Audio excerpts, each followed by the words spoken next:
odindi spaghetti ńláńlá méjì òun là á dà sínú blender láti lọ. Orúkọ mi ò yí padà, èmi ni Rasta Money Bully Tẹ́ṣẹ́pẹ́ tí Mọ́lẹ́olúwa pẹ̀lú mi ń dérè lọ sọ́jà láti lọ ra bàtà ní bàtà yẹn kò kàn mí. Iyán ló ń jẹ, ọkà lóògùn, àìrí rárá ṣáàlà ń jẹ̀kọ́, kẹ́nu mọ́dilẹ̀ òun là ń pe ti gúgúrú. Báyìí òun la ṣe ń ṣe spaghetti bolognese, èyí táwọn Italian máa ń pè ní lefase fare. Ẹ má béèrè ìtumọ̀ rẹ̀ lọ́wọ́ mi, ẹ mọ̀ bá wa ká lọ.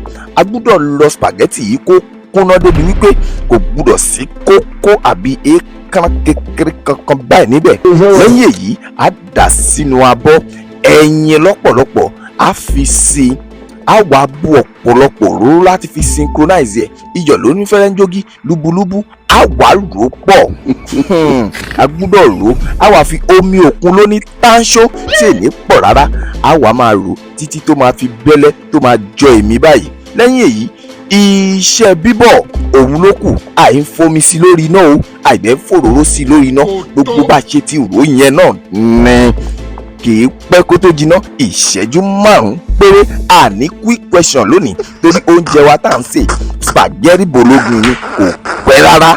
Ẹ wo bó ṣe fanimọ́ra tó ṣe ni pẹ̀lẹ́ tó pinnu lọ́rẹ́. Ẹ make sure pé ẹ ṣe é fún àwọn aráalé yín, ojúlùmọ̀, ọ̀rẹ́, everybody in toto. Iṣẹ́ kíkó jẹ òun ló kù. Thank you.